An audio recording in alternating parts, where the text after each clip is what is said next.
Here with Jay Shore, who founded Good Times here in Santa Cruz in 1975. Actually founded it in 1973 when it was Santa Cruz Weekly? Santa Cruz Times. Santa Cruz Times. Yeah. Anyway, Jay's here and we're talking to him. Hi Jay, how you doing? Hey, nice to meet you. Well, nice to meet you in person. All right. What did you love most about publishing the paper? Being editor, publisher? I love being on the cutting edge of what was happening in Santa Cruz at that time. I love being out with the bands, the artists, the writers, the surfers, the people like Neil Coonerty in downtown Santa Cruz, the bookshop, and just the staff I had. It was just a very exciting time.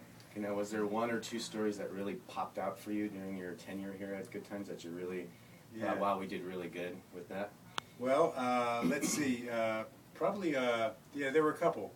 I don't know if you run these kinds of stories anymore. One was a cover story written by a fellow named Max Cortine, who had a really cutting sense of humor and also a very good eye. So the cover story was called Dogs in the Back of Pickup Trucks.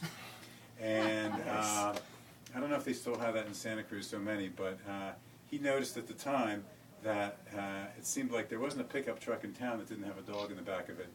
And in those days, before the state compelled people to wear, let's say, motorcycle helmets, for example, people would have dogs in the back of the pickup trucks, and they were not they were not held down by a leash. So dogs could just run around anywhere and everywhere. And so he gave a few incidents, maybe a half a dozen of them for his cover story, and it was a riot. Everybody talked about it for the longest of times. Another story we ran, which upset at least one local advertiser, and she pulled her ads because it was about cats. And there may have been a book at this time on this. I hesitate to take credit for the idea because it's such a good idea, but it was called 10 Ways to Cook a Cat. And again, this was a cover story, and we talked about how you could cook a cat by boiling it and frying it and barbecuing it. And I know we got this idea from one particular person who actually was brainless enough to do it, and that was to put the cat who had been somehow gotten wet and put it in a microwave. True. He didn't close the door, did he? Or yes. Really? We cooked the cat in the microwave. Not long.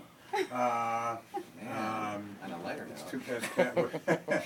Anyway, that was. Wow. Those are some of the stories I remember about Good Times, aside from stories like stories on Tim Leary and the Dalai Lama, and Huey Newton and the News, and who else? Mud wrestling, women's mud wrestling. Let's see. Which I think is not exciting. Romantic Need more of that. and so forth. Yeah. I mean, these were, had the Lamaze method of birthing. I remember the second story we ran when it was still called the Santa Cruz Times was about the paper was very small then. The first story was about the mass murderers, and the second story we ran was about a gonorrhea epidemic. I somehow found out that gonorrhea had increased 570% in 1 year's time. 570%? Yeah, this was in 1973. Wow. People were getting around. They were getting around. They were getting around. And the third story was about how gays were starting to come to Santa Cruz. And Thank you. I still remember the headline, gays found Santa Cruz a nice place to live. So the headline was, gays love Santa Cruz, but it isn't all peaches and cream. And so that was the headline because some people had a difficult time here. So those are the first three stories I ran, and we had very little advertising to begin with and practically none at the end of those three stories. But you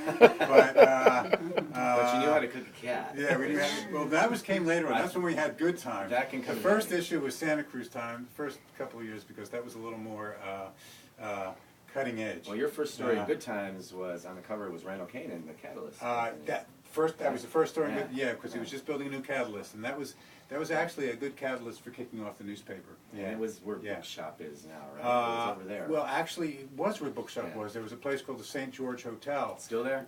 Really? Yeah. Well, I don't know what it's like now, but then it was a place for the same. for derelicts, Oh deadbeats. no, that's not true. It's nice. Why, is that where you're living right No, now? no, it's great people living there. Okay, all right. But at the time, that's what it was for. And so they would basically drift down to the Catalyst, and the Catalyst was a place really where it was filthy. It was filthy. There was actually, yeah, it was filthy. Yeah. Yeah.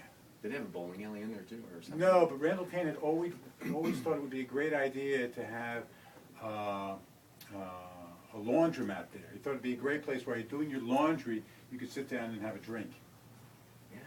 And people can wash their clothes. Wash their clothes, They need right? to be washed. And actually, if you had a drink and you got enough, besotted enough, you spilled the alcohol and you could just throw it in the laundry. like a duds and It's suds. just duds and suds, Yeah. exactly. Yeah. Duds and suds, perfect. Yeah. I can't take credit for that. I saw it before. But. So, would you ever start a paper again? No, I think the whole industry has changed so much. I think Craigslist, for example, is the great economic equalizer, probably the greatest one in the last 100 years. It's made it so easy for people to dispose of unwanted goods. So you've got real low-income people now who can actually afford, maybe not the utility bill, but can afford to buy a washing machine, right? Or a TV set for $10, just going to somebody's house and picking it up. Yeah. I mean, it's an amazing, amazing equalizer all over, and in terms of finding employees or employees looking for work or any kind of services, or automobiles or housing, I mean, you can't beat it. So I think it's hard for newspapers to compete these days. Yeah, so one last question for you. What do you think of modern media today? Like when you look at what's going on with the newspaper industry and... You know, it's interesting. I had predicted in the mid-'80s that if someone would come up with a brightly lit tablet that was no thicker than Time Magazine and had the same size as Time Magazine, wow. And then, of course, you came up with the iPod. Not the iPad. So I thought, but it's interesting. You know, you get it instantly, and you get better color.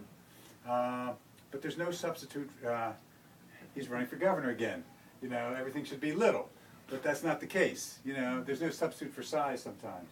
And I read the Wall Street Journal, for example, and I also read it online. And even with a screen much bigger online than I'd get from an iPad, I really like turning the page, even though I don't like having the ink. Yeah, in my hands. Sort of feeling it. All right, well, you heard it here. Jay Shore, founder of Good Times, and we're signing off at GTV here in the editorial department on Pacific and Lincoln. Ciao. Thank you, Jay.